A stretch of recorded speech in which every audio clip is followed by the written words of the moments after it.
Welcome to Fragments of Silicon. Having to imprompt sometimes because your third member hasn't showed up.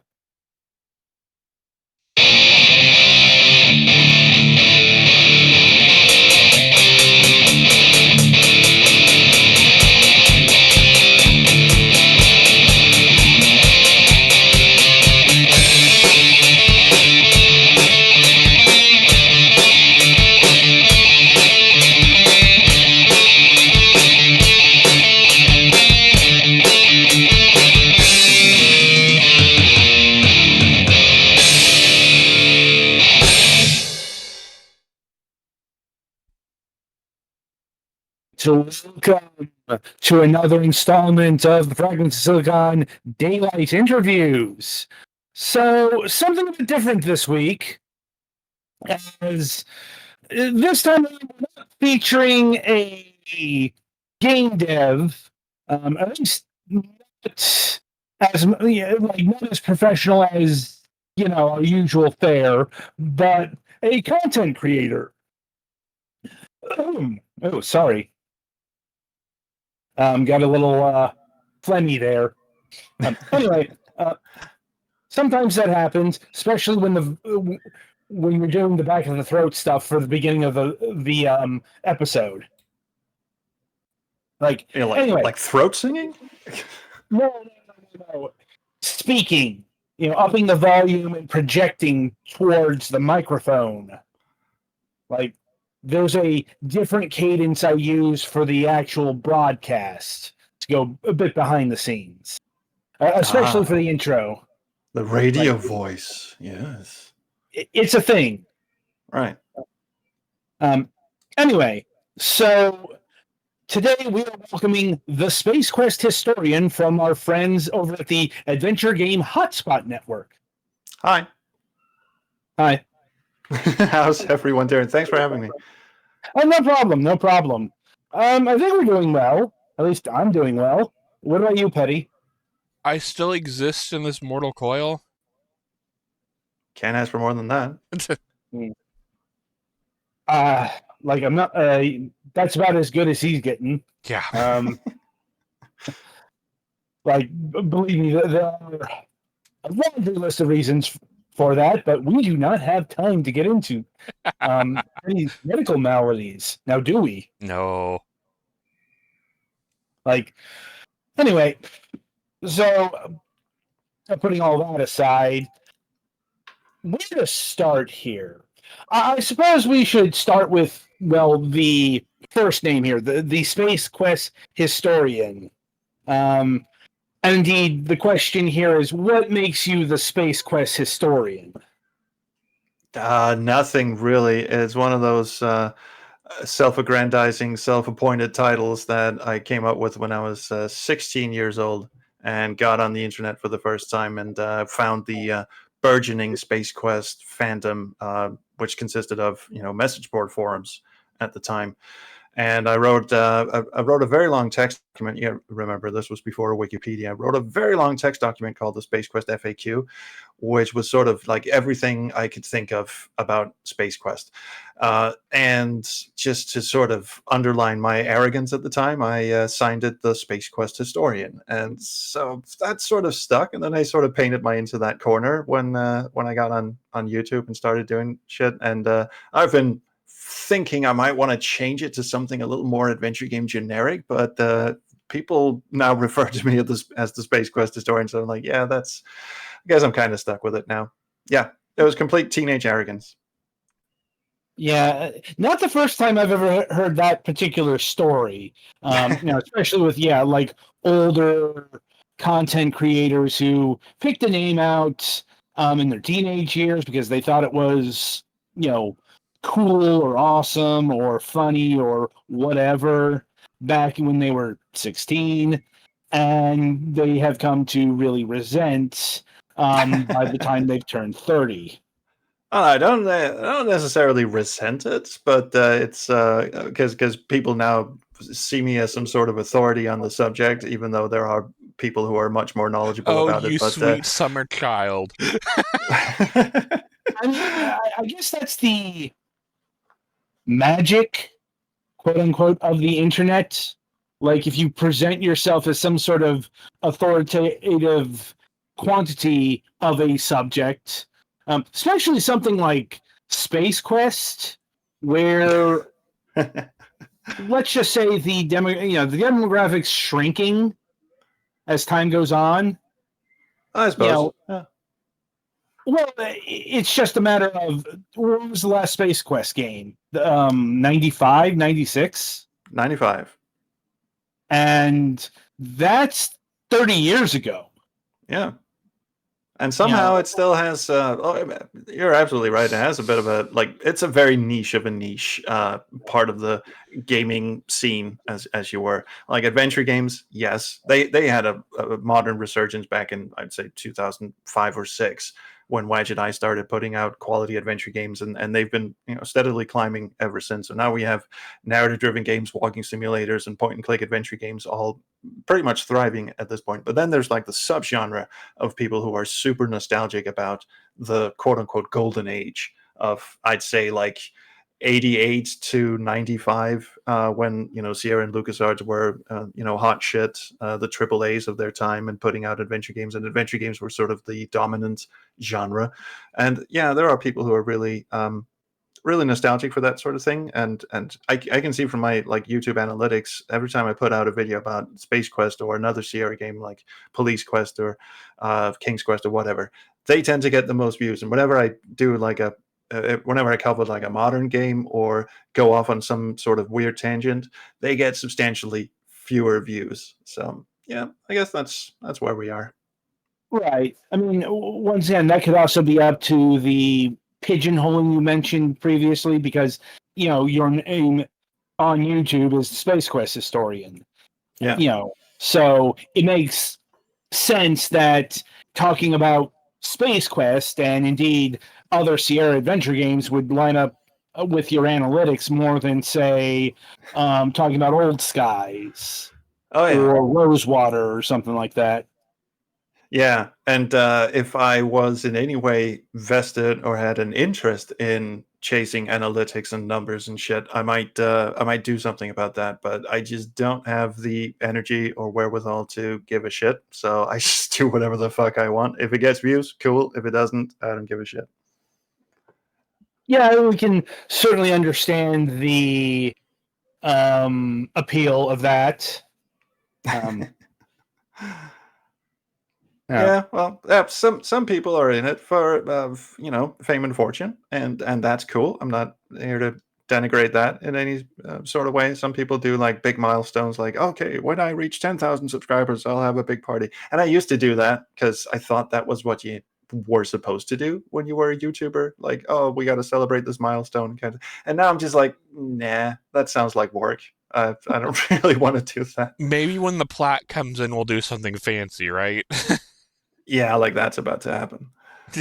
Nah, I'm pretty cool in the little sweet spot I'm in. There are people watching my shit and they leave nice comments, and that's great. I've never really gotten a full on hate comment or had my Discord raided or any of that shit. And yeah, I can still keep up with all the comments that come in. I read every single comment that comes in. I don't reply to all of them, but I reply to most of them, and that's a sweet spot to be in, I think. There is something to be said about that, certainly. In fact, I'm sure that could be a whole topic unto itself, but, we likewise are not too interested in exploring YouTube analytics and stuff like that. We prefer talking about subject matter. Ah, yeah, Mm-hmm. I've heard of that. It seems to do fairly well sometimes. Yeah. I mean, but as far as, the question, there's actually a couple of questions here. The first of all, even though the Space Quest historian moniker was, at least at the outset, self-aggrandizing, it does seem to be a bit more legitimate these days. I won't say, yes, you are actually the Space Quest historian or anything like that, but, you have definitely documented quite a bit of Space Quest material from what I've been able to parse out. Oh yeah, Uh, it's my favorite computer game series of all time. I was completely obsessed with it when I was a teenager, and I'm the sort of the person where if I get obsessed with something, I have to know everything about it. And that actually led me to when I was a teenager and when Sierra Online were still in business, and they, in the mid '90s had a website and email systems and that. I figured out what their email system convention was. It was first name dot last name at Sierra.com. So I just started out of the blue, just writing to people at Sierra.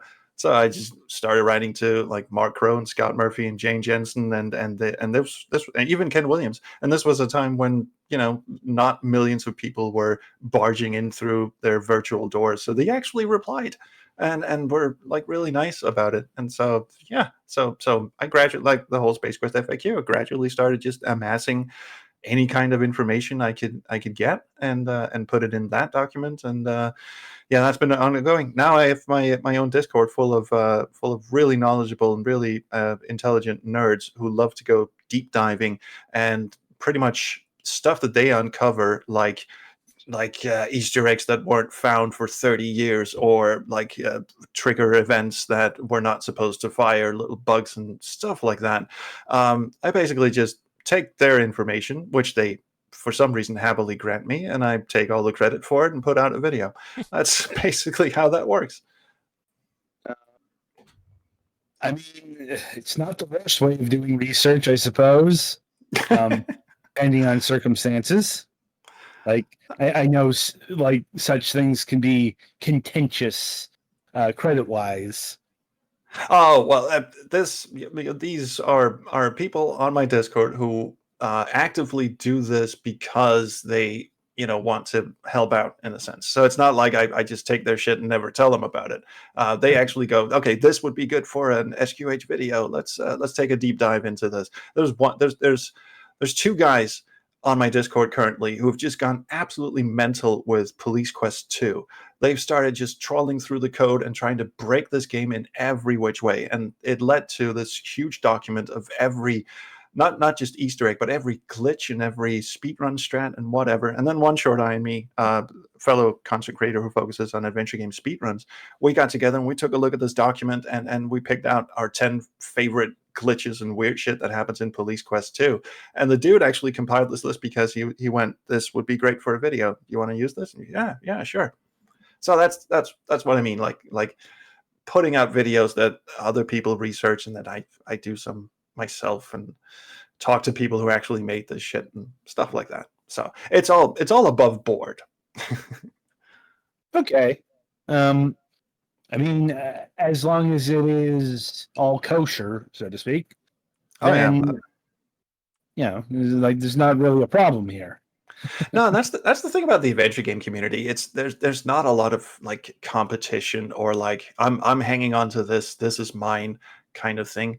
And I if someone discovers something cool, of course I give them credit in the video and stuff like that. But even amongst adventure game content creators, there's never really that sort of competitiveness. It's all everyone pats each other on the back, links to each other, and says, "Hey, this guy does really cool, and this person does really cool fan art and stuff like that." It's all every time we get together in one of those adventure game conventions, it's like, oh, the extended family has arrived for like a family reunion kind of thing.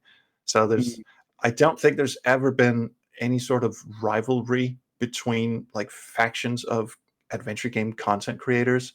There's one time back in the 90s when there were two competing Space Quest fan sites that each had their own message board forum, and it kind of turned into this sort of like bullying tactics between forums, because at that point we Space Quest 7 had already been canceled and we were running out of things to talk about, really. So they just sort of started ripping on each other, and some feelings got hurt, but then everything got patched up when the Space Venture kickstarted, when the two guys from Andromeda came back and decided to make like a spiritual successor to Space Quest in 2006. And everyone just healed all wounds and buried all axes in the blink of an eye, and just decided, yep, you know what? Space Quest is finally back. We finally have a purpose in life again. Let's just do this shit. Yeah, so that was cool. So no real like of like keeping things close or anything like that. There's probably a few reasons for that.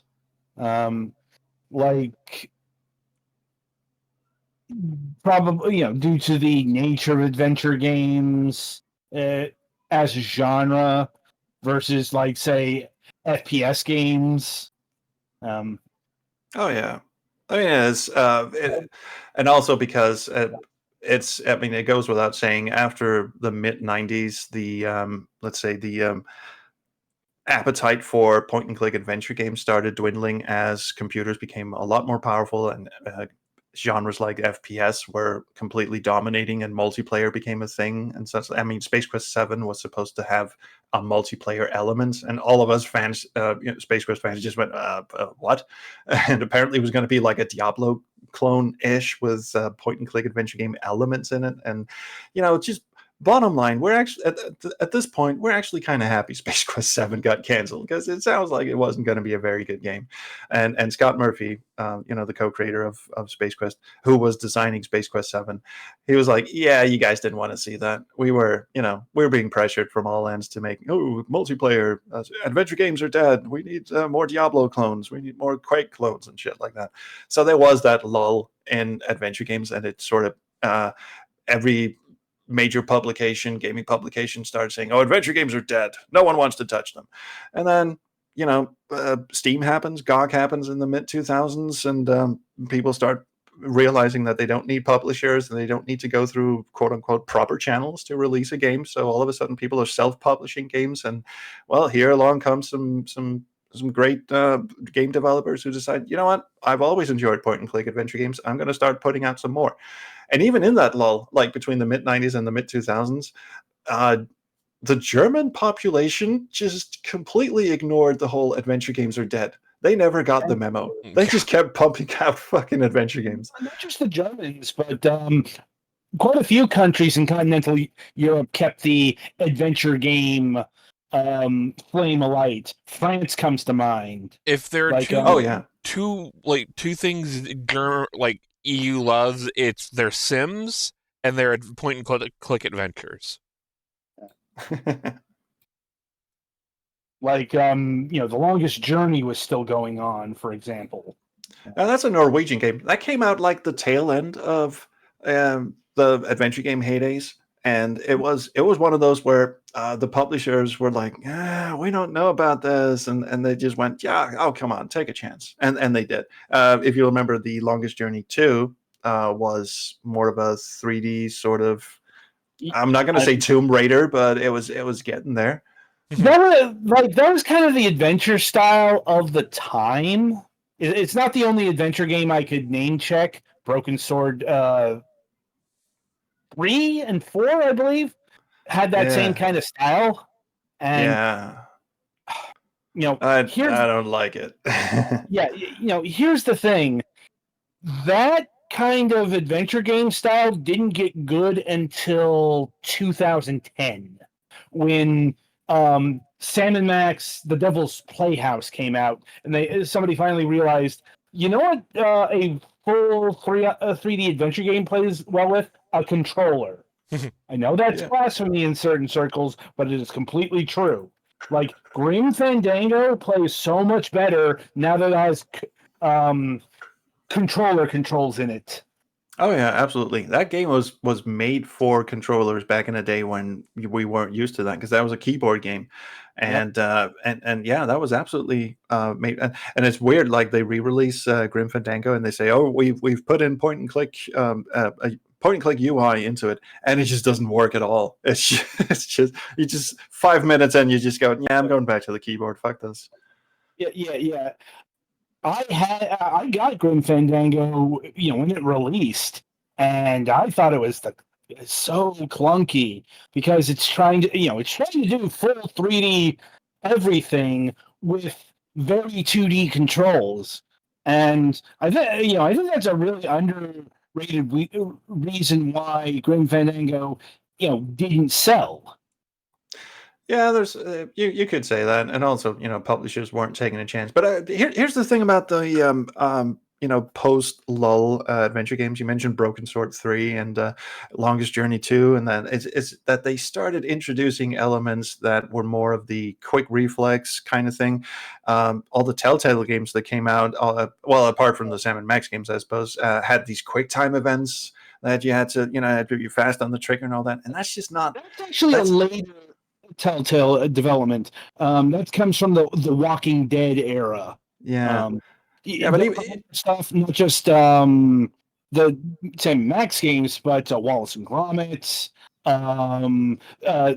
Strong Bad School Game for Attractive People. They're still very much traditional point and click adventure games, even if they're using a full 3D engine.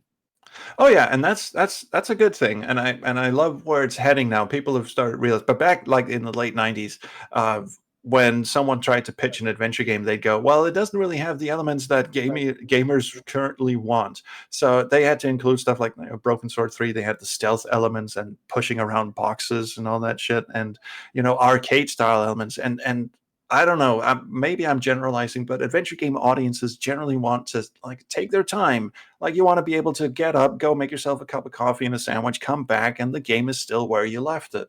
You're not like as Space Quest 4 being one of the exceptions, I suppose, where everything is out to kill you. But just generally, you don't want to be stressed out when you're playing an adventure game. You want to sit there and be able to think about it, and that's sort of where they kind of got lost in the late '90s, for me at least.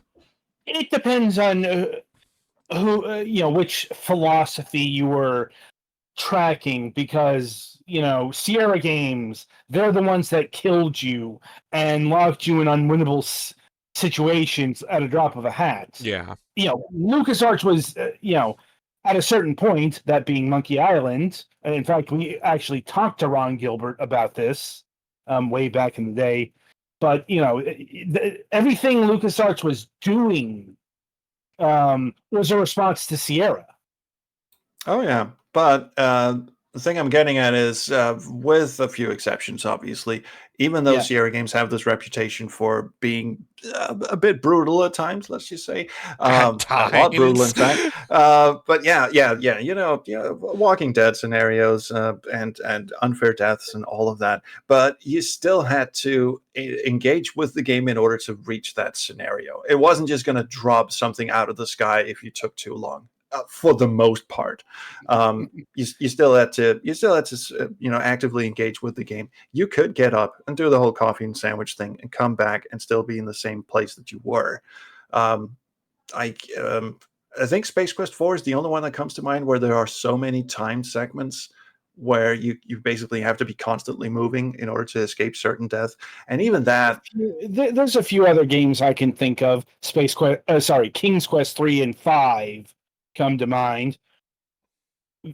Oh yeah, definitely King's Quest 3. Yeah, because the whole first bit is on a timer. But once you tell the wizard to go fuck himself, at that point the timer stops, and then you're pretty much you're good to go from that point on. There were a few games.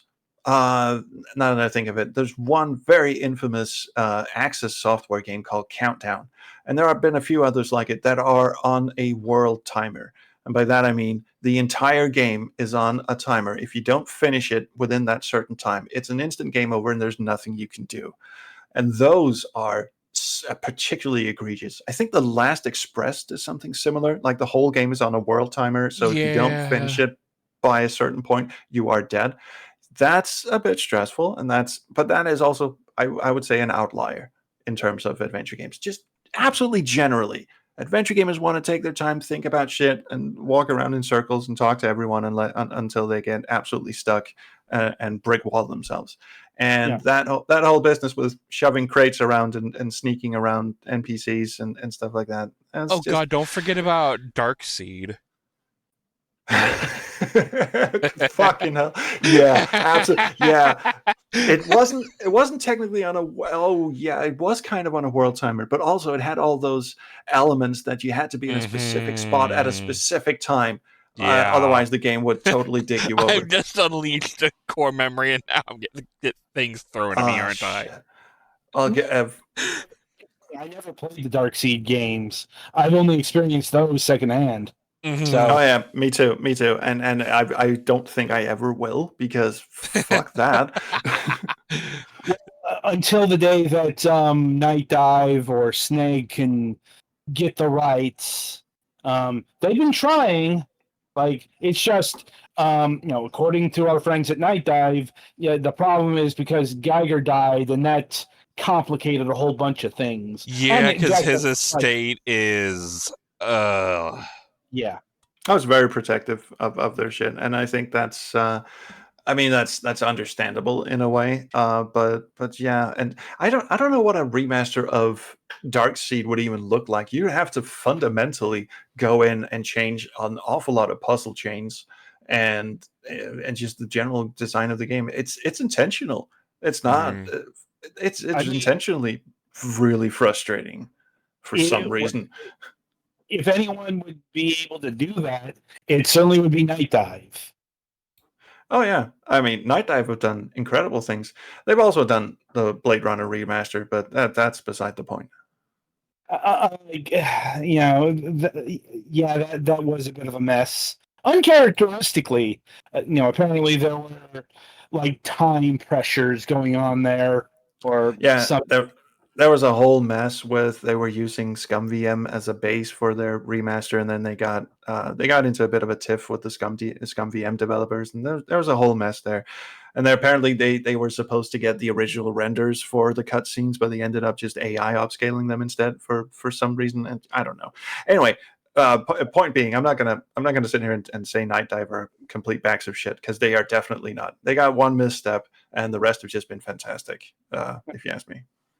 If you look at any of the,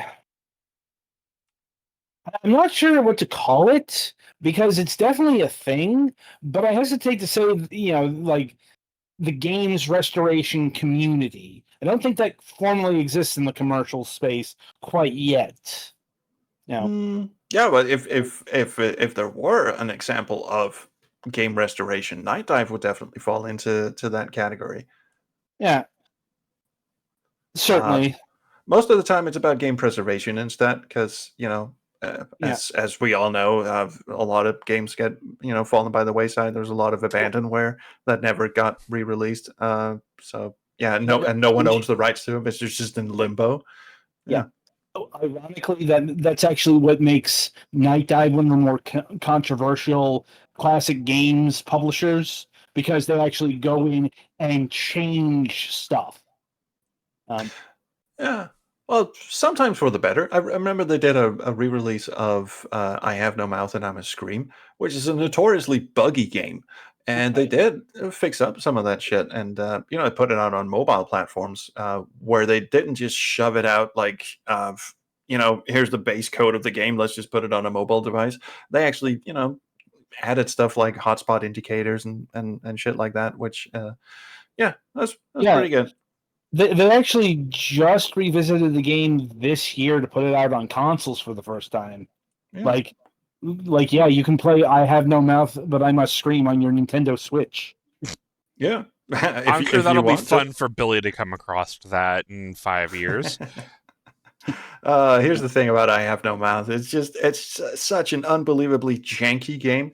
The developers, their previous game was Inherit the Earth, which is a semi cutesy, furry, cartoonish kind of game, and all of a sudden they're tasked with doing Harlan Ellison and the darkest game ever. And their game engine is just it's just not up to scratch, honestly. Like characters moonwalking, all of the shit, getting stuck in hotspots and stuff like that. So it's like this unintentionally goofy game that tries to be really hardcore, serious, and scary.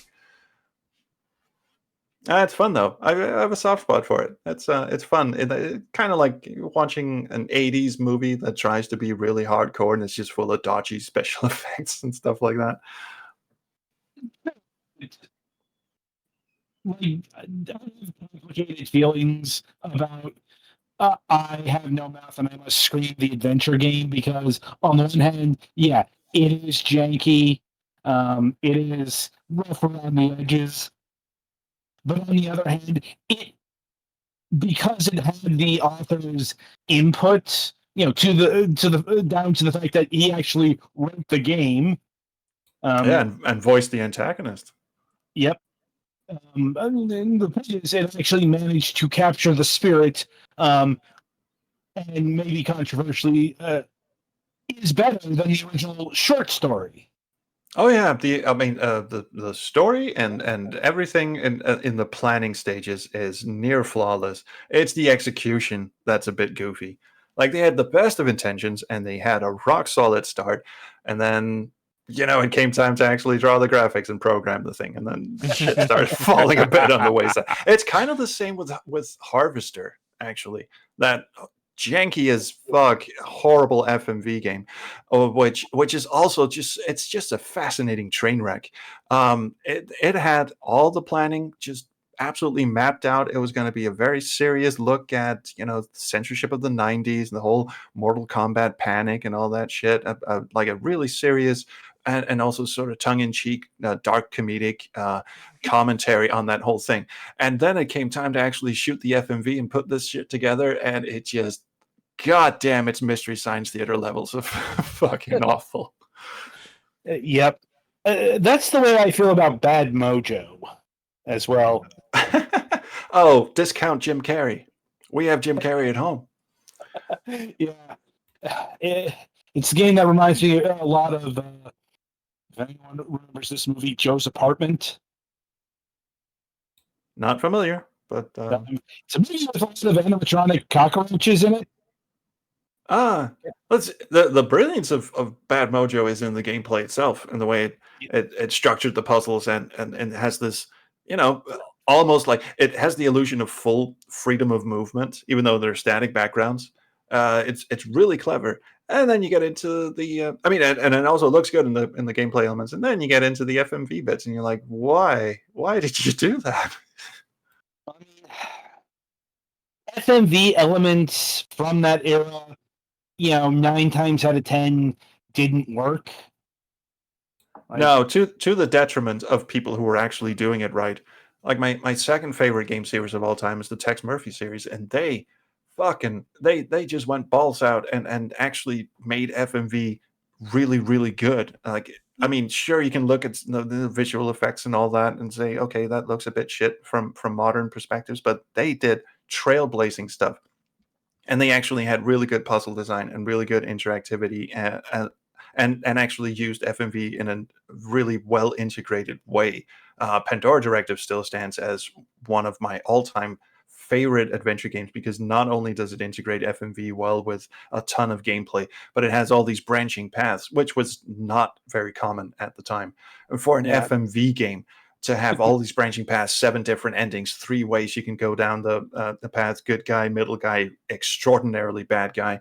It was just mind-blowing that this thing even holds together in the first place, and it's just a rock solid game. So some people were doing FMV right, most people weren't.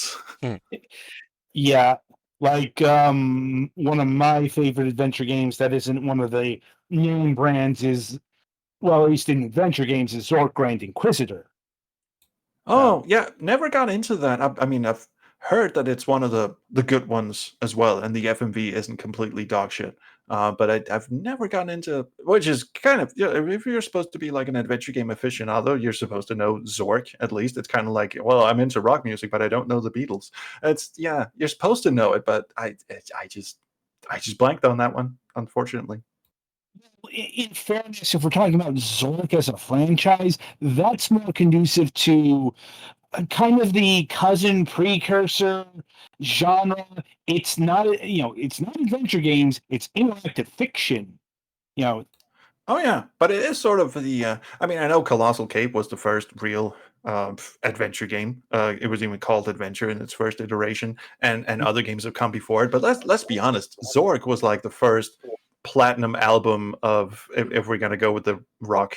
Rock music comparison. That was the first platinum album, Zork, and the legacy of that game is there's even a documentary by Jason Scott called Get Lamp, and it's all about how completely awesome Infocom were back in the day, and they were completely awesome. And technology just sort of outran them. True, but it's also like, yeah, there's different flavors of rock. People who are into heavy metal are probably not going to be into prog rock because while they're technically rock, they are very different things. Well, I'm into metal and I listen to prog, but yeah, maybe I'm an outlier on that one as well. Who knows? Yeah. Yeah, like generally speaking, like Oh yeah. obviously there's going to be individuals who can get into both. Oh yeah. But I mean, it's like if you're into like classic heavy metal, you're probably not into like screamo emo stuff, perhaps. Yes, a more apt comparison musically is thrash metal versus classic heavy metal. Thrash heads don't like stuff like Iron Maiden or Ozzy Osbourne, because they find it too slow. Mm-hmm. Yeah. Oh yeah, yeah. That whole class. I've never really gotten into classic metal. Certainly not hair metal, because that whole business of like showing off and being, having tons of hairspray and singing songs about banging chicks and so they never really got into that one. I'm more of an Yeah. industrial metal kind of guy. But certainly I can appreciate the history. So even though I don't own a Black Sabbath record, I can still appreciate, where it all came from, so to speak. That doesn't mean I have to listen to it. I mean, I know nothing against Ozzy Osbourne. God rest his soul, or I guess Satan rest his soul. But yeah, like new-ish metal. I'm not talking about like the new metal of '90s, but like new-ish metal. That whole crunkcore, emo, screamo kind of stuff, where they go raw and then they start turn into Backstreet Boys in the chorus.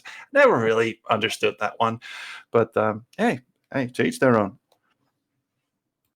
True enough. True enough. And I suppose that's kind of the beauty of the modern adventure game scene. Yeah, It's not just trying to relive the classics, trying to capture the spirit of Sierra and Lucas, because it's gone in all sorts of directions. yes, and I absolutely love that. I mean, and one of my pet peeves is actually when someone, oh shit, sorry, knocked something over. One of my pet peeves is actually when a new developer is trying to drum up buzz about their game, new adventure game developer. They will typically put in, like, say their Steam description or their Kickstarter or however they're doing it. They'll put in something like inspired by the classic '90s adventure games. Like, yeah, it kind of implies that we haven't evolved, and the adventure game genre has certainly evolved since the early '90s. And it kind of rubs me the wrong way because we've got all these modern amenities. We've stopped putting people in dead end situations because it turns out they're not fun at all. For the most part, we've stopped killing players, or we've at least given them a try again button, which some people don't like, but personally, I'm okay with that. We've started including accessibility options, like the first Sierra CD-ROM games didn't offer subtitles along with the spoken dialogue, which is just absolutely baffling to me because the quality was just incredibly lo-fi. You couldn't understand half of what they were saying anyway, and to not include subtitles, I mean, not just for the hearing impaired, but also foreigners like myself who don't necessarily speak English very well. It's like, what the fuck did they just say? So yeah, we've got those modern amenities now. Adventure games have evolved. Puzzle design has evolved. Ron Gilbert did an excellent job trying to like codify with what are they called? Like puzzle chain design, or I forget. It's like you map out the puzzle. You start with your endpoint and work your way backwards, and you can like intertwine puzzles. He's a genius when it comes to that. So it has evolved. So all that stuff about, oh, we're a throwback to the '90s. We're inspired by the classics of the '90s. Cool. That shouldn't be your selling point, because now we've even got walking simulators. We've got narrative heavy games that aren't necessarily adventure games. You got dialogue trees and fuck, my brain is not working right now. What's that big franchise where everyone is radioactive bunkers and Fallout? Fallout, that's the one. Because my mind kept flashing to Bioforge, which is a terrible '90s game, and I could not get the word bio out of my head. Yeah, Fallout, that's the one. I mean, it's got adventure game elements in it. Survival horror's got adventure game elements in it, which is a relatively modern genre. So yeah, it's evolved. Stop living in the past, please. I mean, Says the Space Quest historian. Yeah. bit ironic, I know. I mean, in fairness, we do have like a lot of the classic adventure game designers doing their own games. Like, you mentioned the two guys from Andromeda. I mean, we've had like Lori and Corey Cole, creators of Quest for Glory, on the program to talk about Hero U, is another example. Oh yeah, but even those games have modern amenities. I mean, Yeah. Space Venture is probably the most throwbacky game you could think of, but even that has like set pieces and stuff that you wouldn't be able to do in a classic point and click game. And to that point, actually, the two guys from Andromeda themselves were never retro fans. If you've seen the VGA remake of Space Quest One, they hate that thing. They absolutely loathe that thing because it went for this sort of retro 1950s sci-fi, with the Tesla coils and stuff like that, bulbous spacecraft and shit like that. They never wanted to be retro. They always wanted to be cutting edge as technology would allow them to be. So Space Venture was also built on that principle, even though you could look at it and say it's not, it doesn't hold up against your AAA titles or whatever. Sure, but they want us to be as forward thinking as possible, which I can respect, even though their philosophy on puzzle design is still fairly brutal. But even they have try again. There's no like hard cut game over in Space Venture. You always have the opportunity to go back and try again. So even then. Yep. And then, as mentioned, we've got games like Old Skies and Rosewater and Locomotive coming out that are, Yeah. defining what an adventure game is in 2025. Oh yeah, I did a whole video about how I think they're slightly too railroaded. I mean, they're great games, and and the stories they're telling are really compelling, and they've got all that. They've got all the let's say all the trappings. That's probably the wrong word, but all the trappings of a really good cinematic experience, like a really good story that you can follow along. And Rosewater, on top of that, has all the branching paths. Again, they have the whole buddy system where if you butter up to someone, it'll reduce someone else's opinion of you, and you can play. There's tons of replay value in that, which is great. That's the sort of playing with the medium that I personally think adventure is something that games in general can do that other forms of passive entertainment can't. You can't have branching paths in a movie unless you're Black Mirror, apparently, and so that's great. But I still think they're a bit too railroaded. A lot of them are just you go from one set piece to the next. There aren't a lot of puzzles necessarily. We're so focused on story now that we've sort of taken away the you start out in a relatively confined world and the world just keeps getting bigger and bigger and bigger, like Monkey Island. You start out on one island, then all of a sudden you can visit 3 different islands. All of a sudden more locations become available to you, and all of a sudden the game world is just this massive place where you can walk from and talk to a million people. Modern adventure games in general don't do that. It's a lot like point A, point B, point C, let's get on with it. That said, they're great games. I'm not knocking them. Yeah, I think that was a complaint of mine when I reviewed Old Skies earlier this year. Outside of the last puzzle, let's say, which is this big, elaborate thing that actually has you going through time periods, and you're on a timer, and it's an actual puzzle-focused challenge. Yeah, it's really great. That puzzle really had me engaged as well, even though it was on a timer, which is also a bit contradictory for me. But that was really really satisfying. Also because it used that time rewind mechanic in a really clever way, so it never really cornered you into a spot where you were just like, oh shit, here we go again. It kept the pace moving, but in a really fun way. Yeah, I'm a big fan of the ending of Old Skies, but I still can't really discuss it for spoiler reasons. Probably no, but I will say I adore Dave Gilbert. He's a very good friend of mine, and I was a fan of his before we became friends, and it is because he is such a good storyteller and he's such a good writer too. So even though I say all this stuff about how Old Skies is a bit too railroaded and all that, I would still replay it because the story is just so fucking good. And I did like the ending as well. I thought it was really great. Another game I played was The Drifter recently by Powerhoof, which has also been very well received. And it is indeed on rails, but it has more like adventure game puzzle elements, and it has some sections that I'm not a terribly big fan of, like the aforementioned action sequences where it turns out you're not actually on a timer. You just have a limited number of steps, kind of like an Infocom game, actually. It counts your moves, and if you don't complete the puzzle in a certain set of moves, it's game over, try again. But other than that, the story is just absolutely amazing. Even though it is, again, point A, point B, point C, it's still, I can't be mad at it because the storytelling is just so fucking good. Yeah, didn't play that one. Oh, it is great, and it's very Australian. And I love it because I have a soft spot for Australia. I think it might be my favorite place in the world. I've been there twice, and they just have a great sense of humor. Like one of my best friends is Australian, and he just cracks me up. And he's not even trying to make jokes or anything. It's just the colloquialisms. I just love them, and that sort of laid back, sort of all right, that's someone else's problem. No worries, that kind of thing really appeals. Everything to me. here is trying to kill us. It's fine. Yeah, exactly. That's we had on our own podcast. We had the we were talking about horror with the designer of Power of the Drifter, Dave Lloyd, and we were talking about horror games, horror adventure games, and I've always, for the longest time, not always, but I've had this categorization of horror from different geographic, like Americans. Your type of horror is very much like serial killer, home invasions, government conspiracies, stuff like that.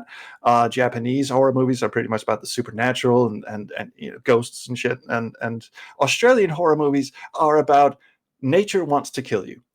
Like there's spiders, there's stonefish, it's like there's no real horror apart from nature. Anyway, that's then again, The Drifter is a very sci-fi heavy story. So, and I don't think there's any wildlife trying to kill you in the Drifter. There are these weird large insect monsters, but they're not really, as far as I know, part of the natural fauna of Australia, unless there's something they're not telling us. But yeah, Drifter, really recommend that one. I have to look into it. Like I think an adventure game that come up that we featured is a game called My Father Lied, which is coming out here in a few weeks. Which is not familiar with that one. The developer of it is from Iraq, so it's got a lot of Middle Eastern influence, and is taking cues from the likes of Tex Murphy and Zork Grand Inquisitor. It's trying to harken back to the 360-degree adventure games of the 90s, among other things. Oh, cool. Yeah. I love when games employ technological advancements without succumbing to the let's say the temptation or the pitfall of having, okay, we've got a 3D environment, we could put in a monster. You don't have to do that. Don't put in, like I was playing what was it called?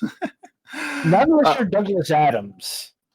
Like, look, if we're talking about adventure games and cruel design, we have to mention him at some point. Oh, absolutely. Oh, he was a sadist. Oh yeah, like very intentionally designed the hardest puzzle games you could ever think. Between Hitchhiker's Guide to the Galaxy and Starship Titanic.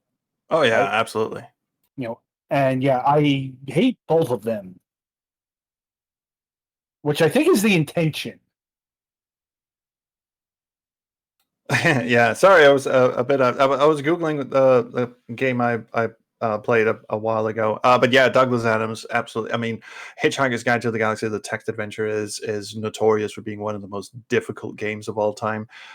Because again, it does the thing where it's pretty. You would call it a timer in modern day parlance, but it counts your moves, and it does it so often that it basically feels like the entire game is you're on the clock.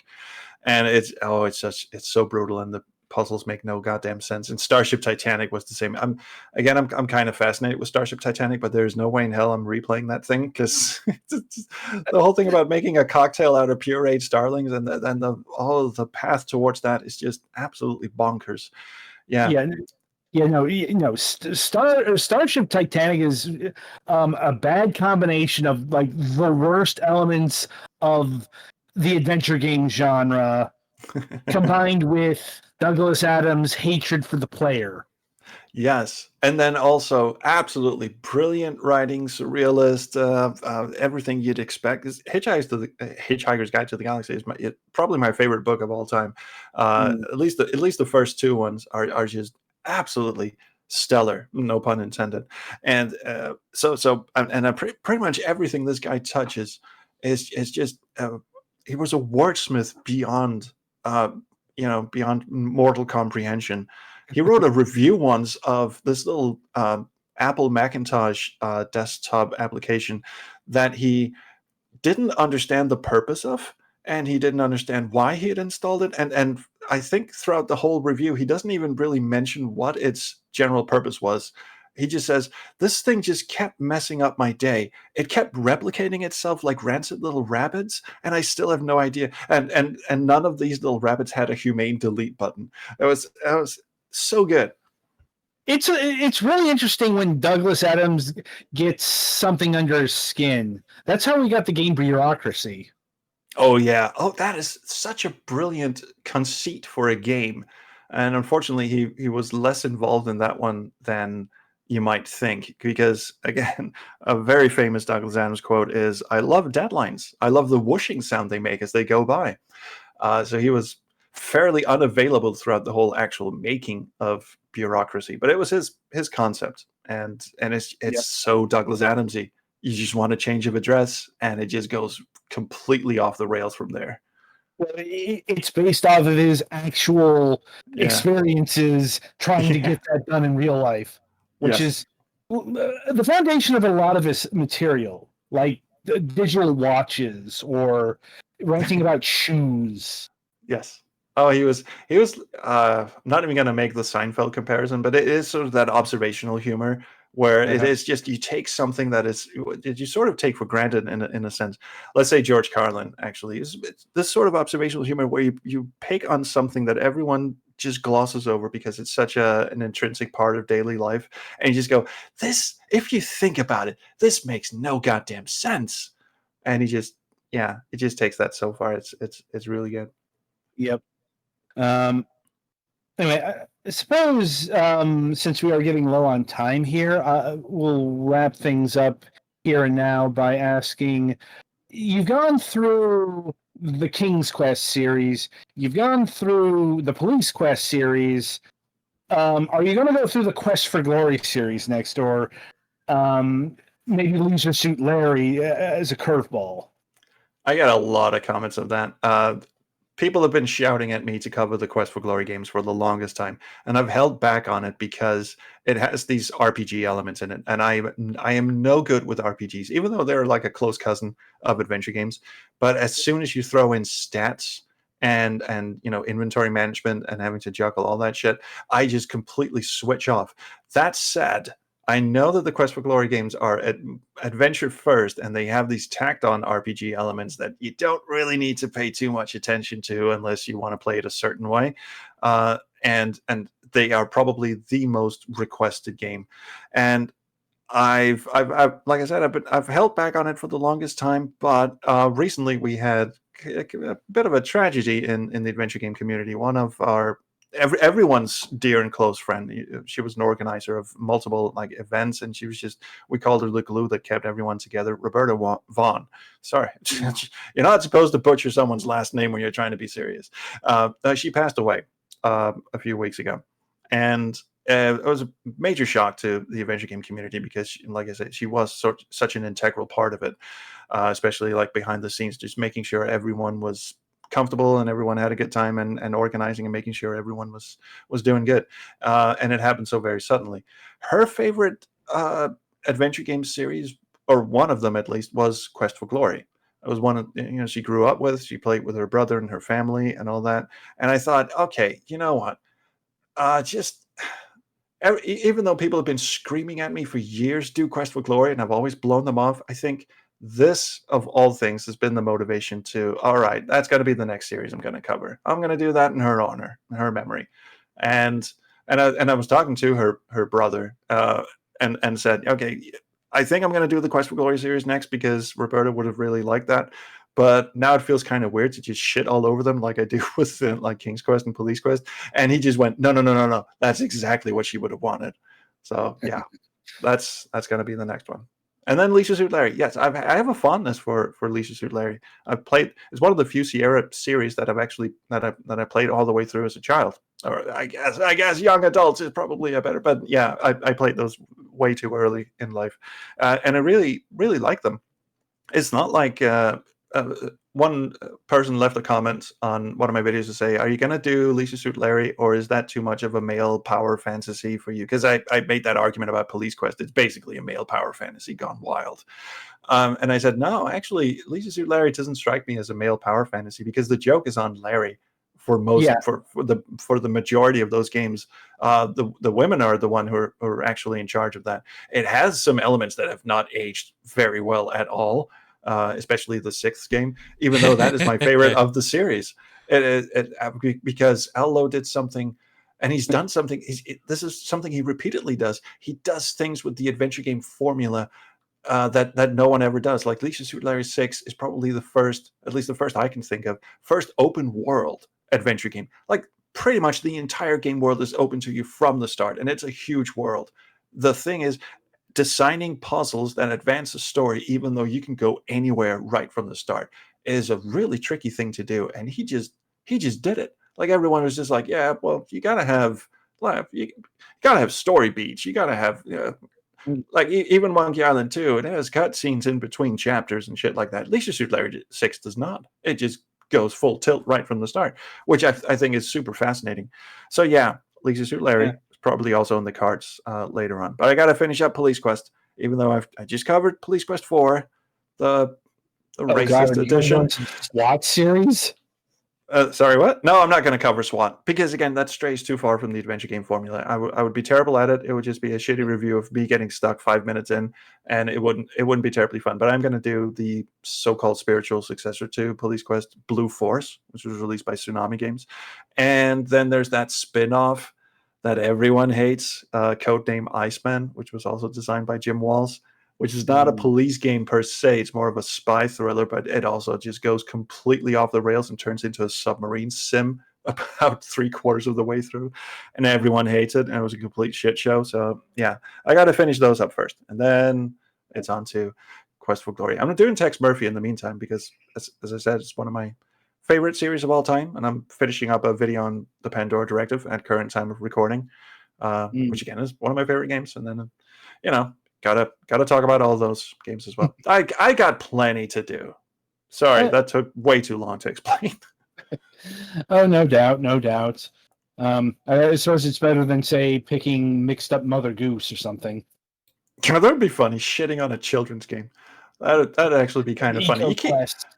Yeah, well, EcoQuest might actually be one, because it is. Oh, it is a funny setup. And there was another Sierra game called Pepper's Adventures in Time, which is basically a Dave the Tentacle clone without the charm, but it was written by Jane Jensen and Lorelei Shannon. So it's just it's got this pedigree that's just amazing, and it's just no one ever played it, and it was just a bit weird. And it was basically a Dave the Tentacle clone. So yeah, there are these weird. It would be kind of fun to shit on a children's game, like go full tilt on Putt Putt Goes to the Moon or something like that. All the humongous games, yeah, which are very well beloved and very well. So I don't know if there's actually anything to shit on. Certainly not Mixed Up Mother Goose. Yeah, not really. Like I've played the humongous games. They're very basic, but they're fine for their age demographic. I would say some are better than others. Like Spy Fox is better than, Putt Putt. But like I don't know of anyone who would put Putt Putt as their favorite humongous game series. It's always like Pajama Sam or Freddy Fish or anyone else but Putt Putt. Oh yeah, but also here's the thing. I don't necessarily go into games thinking, oh, what's going to be funny to shit on. It's more of that. Again, it's that sort of observational humor where you pick something out that most people gloss over or take for granted, like how does the wizard in King's Quest 3, if he kidnaps babies and enslaves them, how the fuck does a baby sweep the floor? Come on, he's got to feed that thing until it's at least 6 or 7 years old before he can put it to work. So I mean, come on. There's like those little nitpicky details are what I like to pick out. But in general, I mean, like I said, I'm doing Tex Murphy. It's one of my favorite games. So even though there's things to pick on and shit on, it's still like I can be positive when I think there's something positive. I just like overblowing things for comedic purposes, essentially. I get that, and it's especially fun with like King's Quest because King's Quest is a pastiche of every fantasy fairy tale that you could think of. Yeah, and nothing makes any goddamn sense either. Like King's Quest 5, what? Nothing you do makes any has any impact on the story. First of all, and second, nothing you do makes any goddamn sense. Like you arrive somewhere and you just decide to go into the desert just for no fucking reason whatsoever, and get lost and die of or dehydration, probably starvation as well. It's just that it makes no goddamn sense.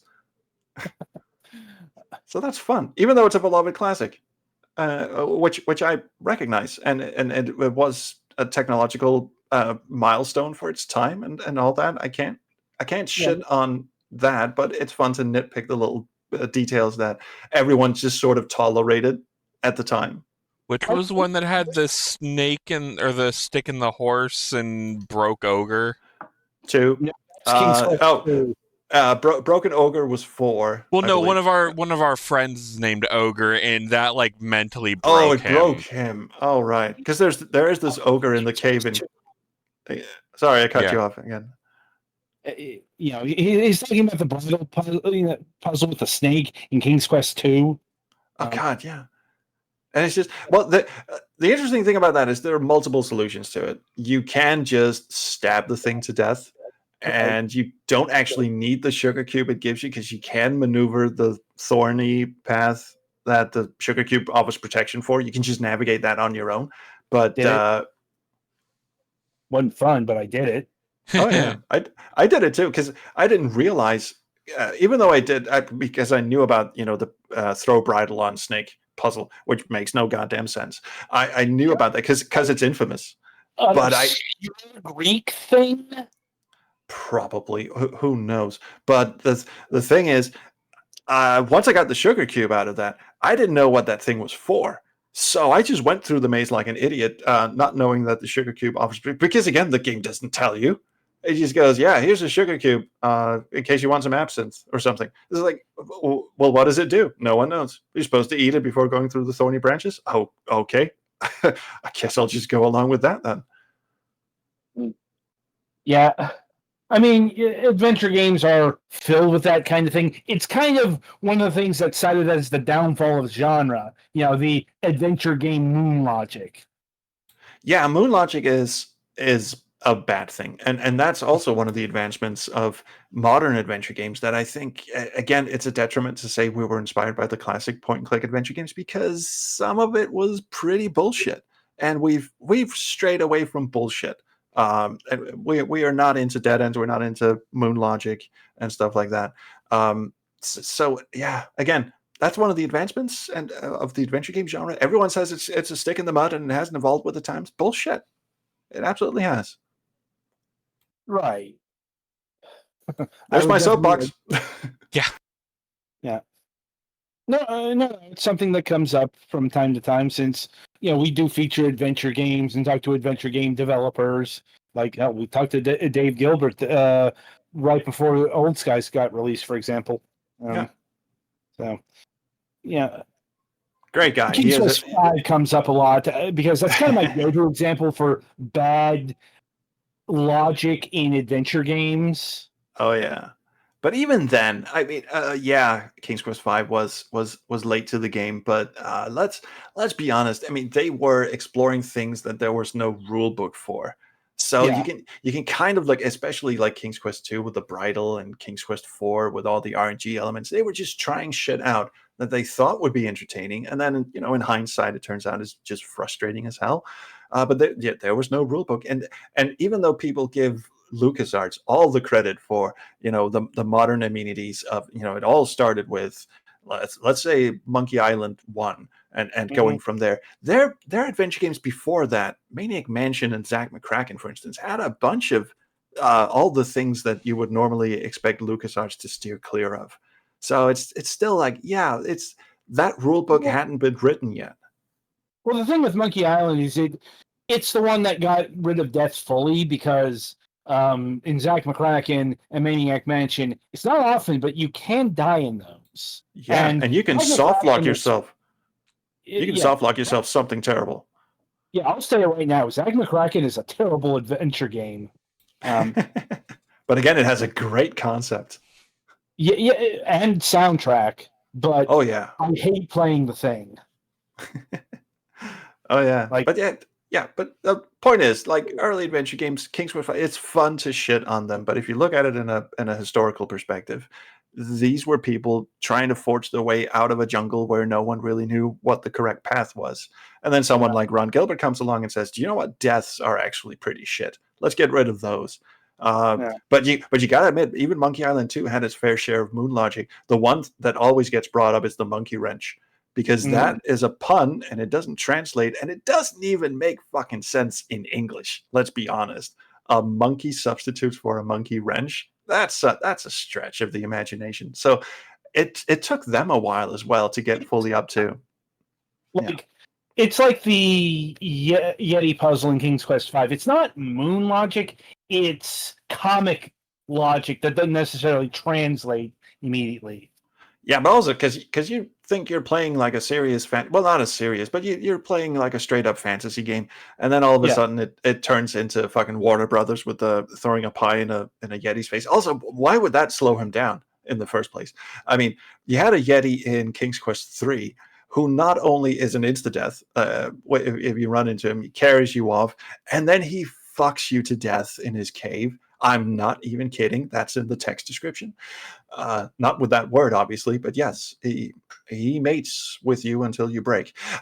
So it doesn't. It's not even cartoon logic per se, because one of my favorite games of all time, especially in the puzzle design department, is Day of the Tentacle. And that operates on cartoon logic, but it operates on cartoon logic in a way that once you're in that mindset that this is a cartoon game, you start thinking along those lines, like what would make sense in a cartoon world. Whereas King's Quest V is not really a cartoon world per se. Right. Like, it's a touch more serious than, say, well, Day of the Tentacle or Space Quest or anything like that. Yeah. Yeah, Space Quest was more of a comic book game. That was the inspiration, at least. They wanted to make it like a comic book style, which is why the art style went the way that it did with 3 and especially 4.